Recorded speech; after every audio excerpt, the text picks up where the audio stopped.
Dear friends, இன்னைக்கு வந்து ஸ்டோயிக் philosophy அதை பற்றி படித்தேன்.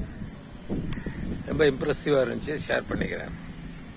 எதை கண்ட்ரோல் பண்ண முடியும், எதை கண்ட்ரோல் பண்ண முடியாது அப்படின்னு ஃபர்ஸ்ட் டிசைட் பண்ணணும். நம்மளால் கண்ட்ரோல் பண்ண முடிஞ்சதை நம்ம உடனே ஆக்ஷன் எடுக்கலாம்.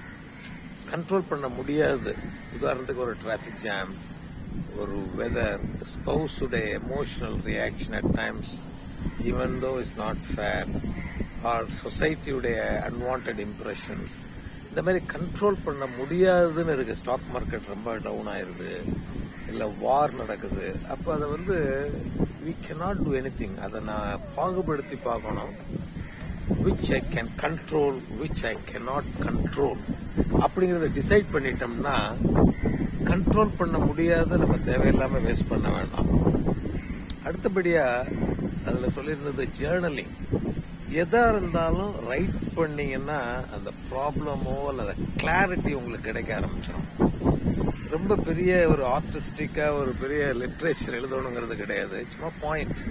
அப்போ வந்து அந்த கார்டிசால் ஸ்ட்ரெஸ் ஹார்மோன் குறைய ஆரம்பிச்சிருது அப்படிங்கிறாங்க. ரைட்டிங் டவுன், இது வந்து இப்போ பண்ணணும் மார்னிங், இது என்னை பாதர் பண்ணுது அப்படிங்கிறத ஒரு சின்ன நோட்ஸ். பெரிய பெரிய philosophers, all great people, they have done it. This is call journaling அப்படிங்கிறாங்க. இதை வந்து பண்ண சொல்றாங்க.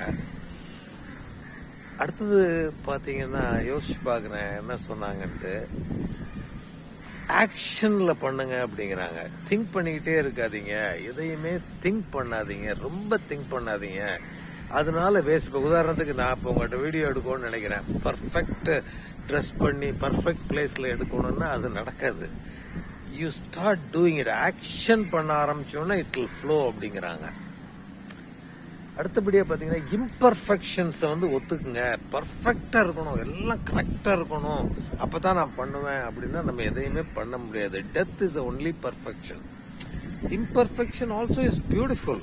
நம்ம எல்லாமே இம்பர்ஃபெக்ஷன் தான், அதை ஒரு அளவு அக்செப்ட் பண்ணிக்கலாம். ஒரு ராக்கெட் அனுப்பணும்னா ரொம்ப பர்ஃபெக்ட் பண்ணுவாங்க. லைஃப் சயின்ஸுக்கு பெரிய பர்ஃபெக்ட் எல்லாம் வேண்டியது இல்லை. Okay, carry on, carry on. அடுத்தது பாத்தீங்கன்னா let go.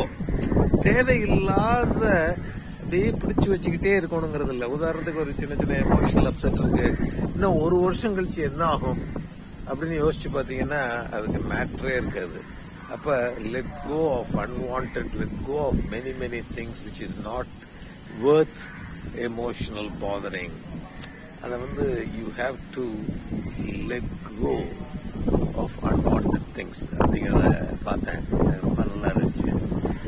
So I said about perfection வேண்டியதில்லை, ஆக்ஷன் சொன்னேன். அடுத்தது பார்த்தீங்கன்னா ஜேர்னலிங் நம்ம பார்த்தோம். கண்ட்ரோல் எதை பண்ண முடியும், எதை கண்ட்ரோல் பண்ண முடியாதுங்கிறத நம்ம பார்க்கணும் அப்படின்னாங்க.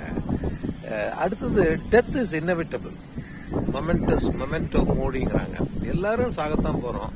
அந்த டெத்தை நீங்க ரியலைஸ் பண்றப்ப you start living. Death is nothing not to be scared of. அப்ப எதுவுமே அந்த அளவுக்கு ஒரு பெரிய இம்பார்ட்டன்ஸ் கிடையாது. when you saw the death, yeah, I am going to die, everybody going to die, it's not a big matter அப்படிங்கிறாங்க. So my dear friends, இதான் நான் பண்ணேன். வேற ரிமைண்ட் பண்ணனா உங்கள்கிட்ட நான் ஷேர் பண்றேன். Thank you very much. My god bless. Very nice. Thanks to the Stoic philosophy, Marcus Aurelius. Thank you very much. He's so much empowering, very much empowering. I'm so happy today. Thank you.